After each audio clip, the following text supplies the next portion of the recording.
Personajes. Resultado al sondeo de ayer. ¿Cómo cree que va el país en tema de seguridad?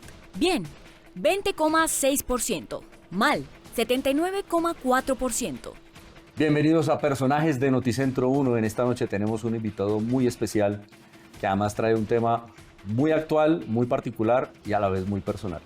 El señor exfiscal de la Nación, Francisco Barbosa. Bienvenido, buenas noches. Pues muchísimas gracias, Joan. Estoy muy contento de estar acá para poder compartir sobre el libro y sobre los diferentes temas del país. Bueno, pues precisamente el tema personal actual es este libro. Se llama El Fiscal, Defensor de la Institucionalidad y la Democracia. ¿Por qué el libro, fiscal? Porque era necesario contar lo que había ocurrido, porque era necesario explicarle al país que había una historia detrás del fiscal general, que había una historia de esfuerzo, que había una historia de disciplina y que era necesario contar lo que significó trabajar en un gobierno, el gobierno Duque, y haber también defendido el país y la institucionalidad durante la administración de Gustavo Petro. Creo que ese fue el objetivo. Normalmente aquí en el país la gente no cuenta lo que ocurre institucionalmente y yo venía con esa historia y con esa preocupación desde los últimos años, recogiendo datos, recogiendo historias, preparando esto y tuve el tiempo el año pasado para hacerlo, lo hice y estoy pues muy contento de haber terminado porque es como una especie de punto final que uno siempre tiene frente a estas cosas. Cuando lo terminé en febrero, la última redacción, la última mirada que le hice al libro, creo que sentí que había dejado definitivamente sentido. Hizo el cierre. Hice el cierre. Muy bien. Fiscal, yo repasando las líneas veo que hay una línea narrativa como de una recolección, es como un documento histórico que tiene una narración específica que digamos en la justicia no es nada frecuente. No es frecuente. ¿Y esto fue intencional de su parte? Fue intencional. Yo creo que no tenemos una historia de la justicia, no tenemos una historia de la Fiscalía General de la Nación. Yo había hecho algunos análisis sobre lo que había ocurrido en los últimos 30 años en el país. Siempre había escrito y lo que había escrito lo había escrito como académico en tercera persona. Este es el primer libro que hago en primera persona, luego también era para mí algo extraño escribir en primera persona, pero creo que para mí se cumple lo que yo quería. Quería escribir un libro donde hay detalles, donde el que pueda leer pues, va a ver la historia del país en los últimos años, pero también va a ver la historia de los últimos 25 años, de cómo uno va entrando dentro de una dinámica pública como yo y cómo empezamos a participar paulatinamente en la idea incluso de cómo los medios de comunicación van recogiendo a los académicos, van entrando en una dinámica de participación pública y cómo uno puede pasar y hacer una transición a la vida pública para volver a salir y estar donde estoy yo otra vez, que es observando lo que está pasando en el país. Bueno, entonces, entrando en materia, desde la portada ya uno dice, bueno, vamos a revisar, dice, defensor de la institucionalidad y la democracia. ¿Cómo está la institucionalidad y la democracia del país? Yo creo que está mal, yo creo que está muy mal. Y está muy mal porque lo que hemos visto en el último año y medio es un ataque, o en los 2 años y medio, es un ataque sistemático contra la Fiscalía, contra la Corte Suprema de Justicia, contra la Corte Constitucional, contra el Consejo Electoral, la Registraduría, el Banco de la República, por parte de Gustavo Petro. Gustavo Petro es un hombre que, digamos, lo que encuentra quiere desordenarlo, quiere volverlo caótico. Creo que en eso recojo también un poco dentro de lo que yo vi en el último año y medio, en donde yo vi una persona que quería era golpear las instituciones para resquebrajarlas y dejar al país al garete. Creo que es lo que ha venido pasando con el sistema de salud. Vamos a tener más de 40 millones de colombianos seguramente afectados con el sistema de salud en los próximos meses. El Contralor General de la República, Carlos Rodríguez, habla de 10 millones de colombianos que seguramente podrían sufrir apagones en 7 departamentos del país. Y todo esto producto de que lo que está funcionando relativamente bien o debe ser mejorado, él lo quiere acabar para volver a empezar. Gustavo Petro ha golpeado la institucionalidad y yo creo que fue año y medio donde yo defendí la institucionalidad del país, como fue reconocido también y reconocido por la gente, y donde casi que aplazamos un daño mayúsculo y mayor al país. Hoy estamos en una situación difícil, pero si yo no hubiera participado en esa protección, seguramente hoy la situación hubiese sido más complicada. Entonces yo creo que estuvimos, eso es lo que yo veo. Yo no veo que esté bien la institucionalidad, que la institucionalidad, digamos, está en este momento dolida, está resquebrajada, pero yo creo que será suficiente para poder hacer el tránsito en el 2026. Por tránsito se refiere a un cambio. Un tránsito, un cambio, por supuesto. Es que yo lo que creo es que no podemos volver a caer en esta desgracia. Es decir, lo que ha ocurrido, y en esto es importante decirlo, esto no es un problema de cambio de péndulo, como la gente dice, de pasemos de Petro al otro extremo. No, aquí lo que hay que dejar es dejar a Petro a un lado, ya no hablar de la desgracia que le pasó al país por haberlo elegido y por haber tenido un gobierno completamente, digamos, disfuncional, y pasar a un país donde sea necesario ya ni siquiera tener planes de desarrollo, sino planes de reconstrucción, y al mismo tiempo recoger a cientos de miles de personas que pues quedaron con una idea de una votación por Petro, pero que quedaron también necesitadas de una mano, y lo que hay que hacer es recoger a todos los colombianos independientemente de lo que hicieron en las urnas, por supuesto castigando a aquellos que acompañaron a Gustavo Petro políticamente para que no puedan participar dentro de ese tema electoral ni puedan salir después victoriosos dentro de lo que va a ocurrir. Bueno, y en ese proceso, hablando de la democracia, ¿cómo ve la consulta popular? Yo creo que la consulta popular es una trampa a la institucionalidad.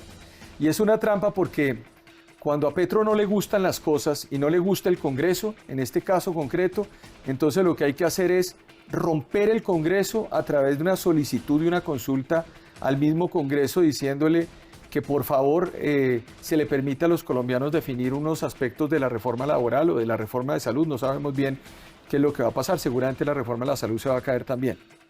Pero lo que quiero decir con esto es, el Congreso no puede aceptar una consulta popular que significa básicamente la mutilación de sus competencias.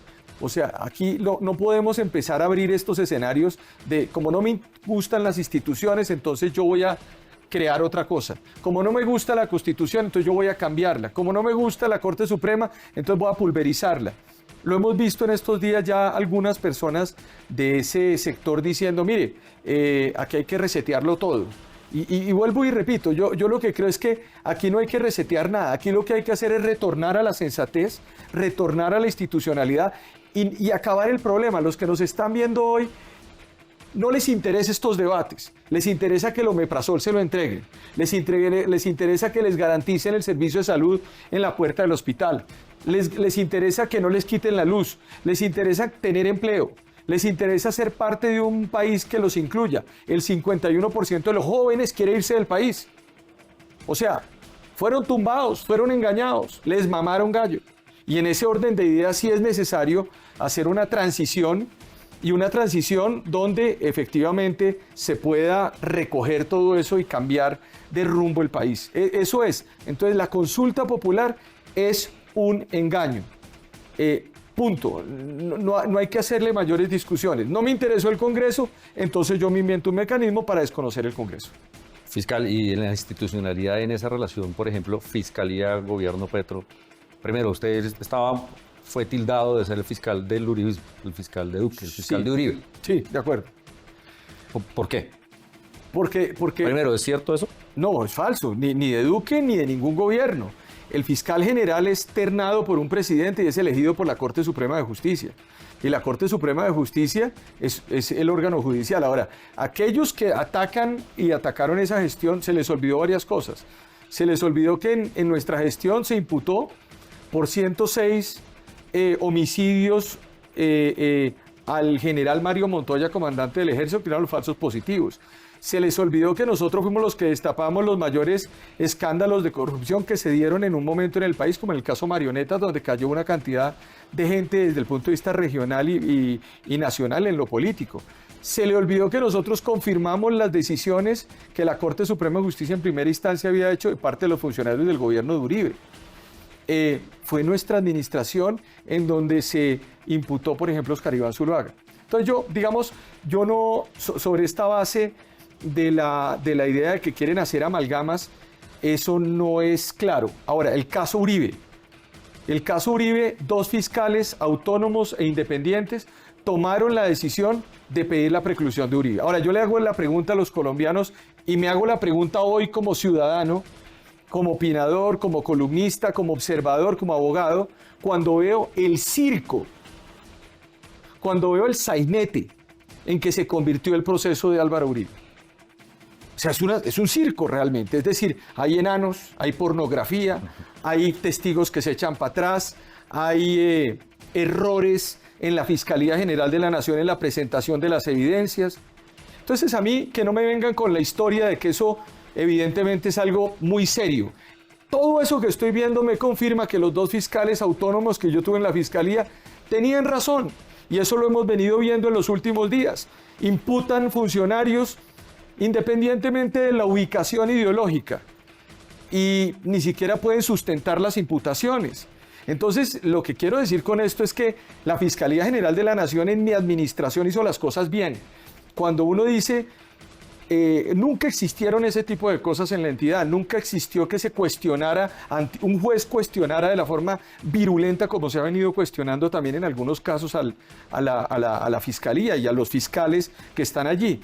Entonces, yo lo que veo con el caso de Uribe es verdaderamente un sainete sin seriedad, que confirma la decisión de mis fiscales autónomos e independientes. Y otro caso muy sonado relacionado con la Fiscalía y el gobierno es el caso Nicolás Petro.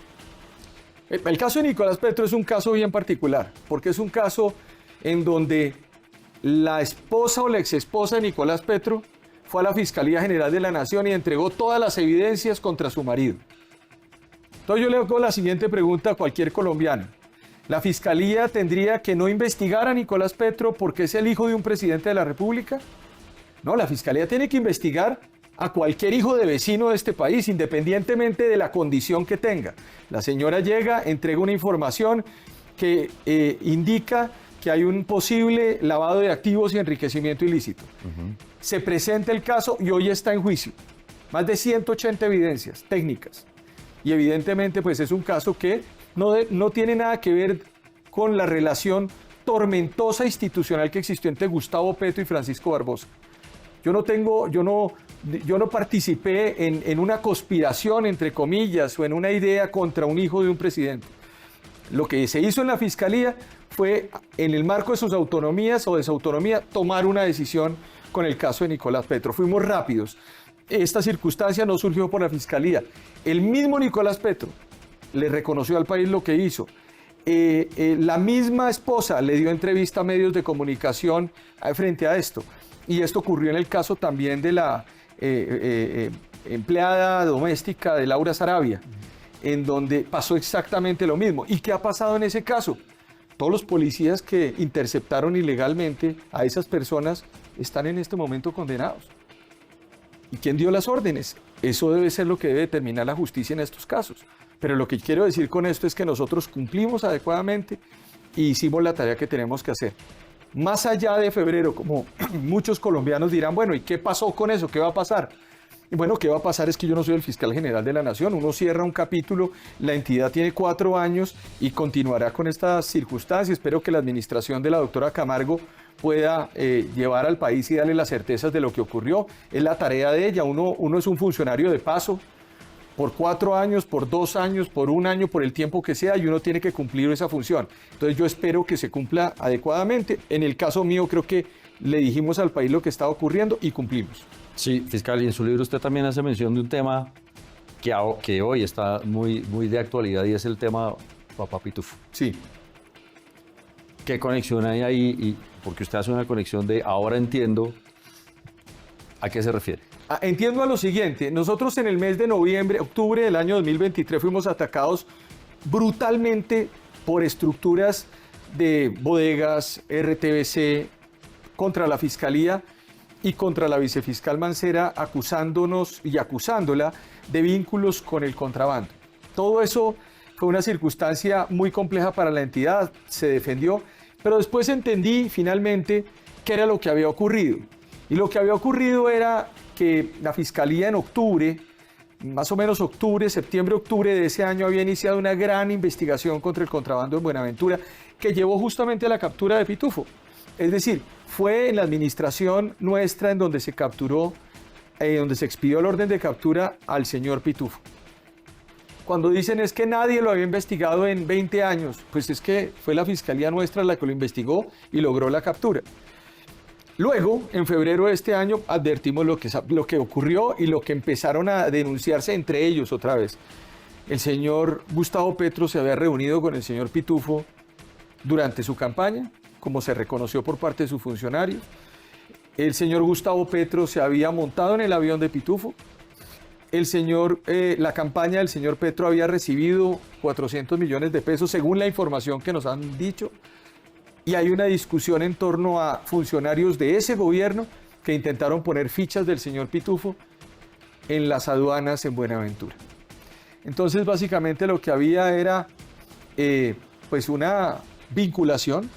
Durante 8 veces que me reuní con Petro durante su gobierno, de agosto del 2022 a noviembre, octubre del 2023, nunca me informó a mí de la existencia de ningún pitufo. Nunca me dijo, oiga, yo estoy preocupado porque hay contrabando en Buenaventura. Eso no estaba dentro de sus preocupaciones. A él le vino a aparecer las preocupaciones cuando iniciamos la investigación. Él le vino a aparecer la preocupación por Marta Mancera cuando al final Marta, la vicefiscal, inició esa investigación. Yo decía, me quieren volver mafiosa mi vicefiscal cuando lleva 3 años y 10 meses conmigo y lleva además 30 años en la entidad. Entonces, todo eso a mí, pues uno va tejiendo y va entendiendo, pero lo cierto de todo esto es que el que tiene que explicar aquí ante el país quién es el señor Pitufo no es la Fiscalía, ni Francisco Barbosa, ni Marta Mancera, sino el presidente Gustavo Petro. Bueno, fiscal, ¿y cómo ve usted el camino de la Fiscalía en esta situación de coyuntura institucional, de este estado turbulento de política? ¿Cómo ve el camino de la Fiscalía? No, yo lo que creo es que cada día la fiscal se tiene que volver más fiscal y el presidente se va volviendo menos presidente. Y en esas circunstancias, la lógica sería que la fiscal general vaya adquiriendo una mayor preponderancia dentro de los debates. Ahora, si empieza como Petro empezó a insultarla y empezó a señalarla y ella no se defiende, pues básicamente le van a pasar por encima. Esto aquí no hay nada que hacer, esto es un juego de poder y en el ejercicio del cargo Petro simple y llanamente va a acelerar hasta donde él pueda y si uno se deja pasar por encima pierde la entidad.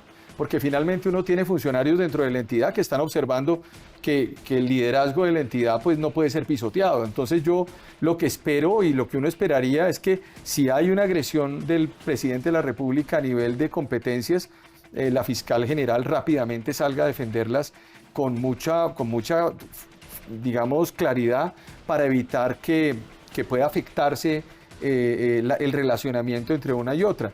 Uno al principio puede ser algo diplomático, pero al final del día eso es como cuando hay una mujer que empieza a ser golpeada permanentemente en una casa y entonces pues alguien le dirá no, converse, pero al cabo de cierto momento pues la va a tener a golpe limpio y entonces la persona va a terminar sometida. Claro. Uno le toca a uno en esto tener claridad de que cuando uno se lo van a agredir, pues uno inmediatamente tiene que defenderse o escaparse o denunciar o lo que sea, sí. Pero uno no puede dejarse agredir y creo que lo que ocurre es que Petro tiene esa costumbre, eso es una costumbre de su comportamiento, de su forma de ser, de pasar por encima de la gente, de pasar por encima de las competencias en el ámbito megalomaníaco que tiene de su cargo.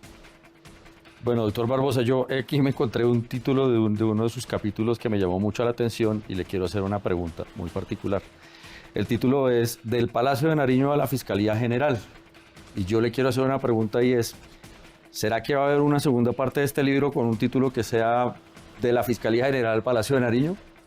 Pues uno nunca sabe nada, pero lo que pasa es que yo sí tengo la siguiente preocupación. Cuando uno ve a Gustavo Bolívar liderando las encuestas, cuando uno ve que la gran mayoría de los precandidatos, que yo digo prematuros precandidatos, están con el 6, con el 5, con el 4%.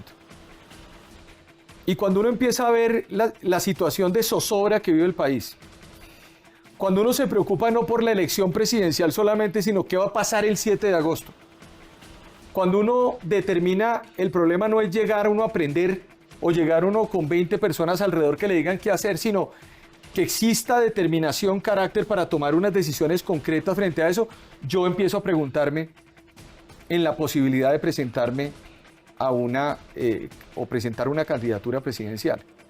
Solamente sobre la base de una gran coalición de fuerzas que termine en marzo escogiendo el candidato.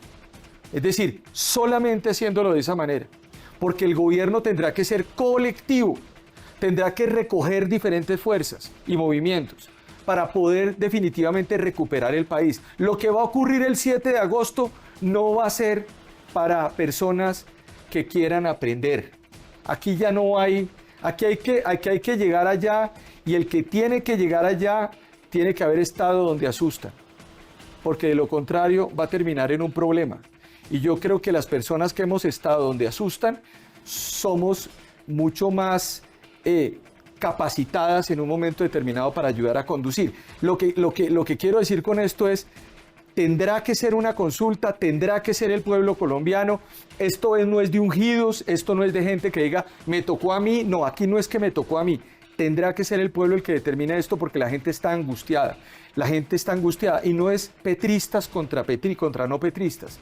Es el pueblo en su integridad que quiere no un revolcón, sino quiere sensatez, que vuelva a haber salud, que vuelva a haber seguridad, que vuelva a haber infraestructura, que vuelva a haber empleo, que vuelva a haber trabajo, que vuelva a haber certezas. Hoy los colombianos no tienen certezas, y eso es lo que angustia a la gente. Bueno, hablando de la gente, fiscal, nosotros en esta sección siempre hacemos una pregunta para que nuestros televidentes participen en nuestra página de internet www.canal1.com.co. Es un sondeo. Entonces, hablando de ese tema, yo creo que podría ser, si usted está de acuerdo, en que preguntemos cuál es el estado de la institucionalidad y la democracia en el país, o cómo va. ¿Bien, regular, mal? ¿Me parece? Me parece. ¿Cuál es su voto? No, la institucionalidad ha aguantado, y estamos regular, porque ha sido atacada masivamente, pero creo que la institucionalidad ha venido aguantando y ha venido soportando. Esperemos que esa institucionalidad sea suficiente para que en el 2026 esa gente que está en este momento gobernando, de los cuales hay muchos ladrones, delincuentes, zampones, salgan de la vida pública del país y le permitamos a Colombia mirar hacia adelante y no mirar hacia el pasado. Muy bien. Señor exfiscal Francisco Barbosa, muchísimas gracias por estar en Personajes. Esta es su casa, aquí estamos a su orden. Muchas gracias. Muchas gracias de verdad, y me siento muy complacido de haber estado hoy con usted. Bienvenido. A ustedes, señores televidentes, los dejamos con más Noticentro 1.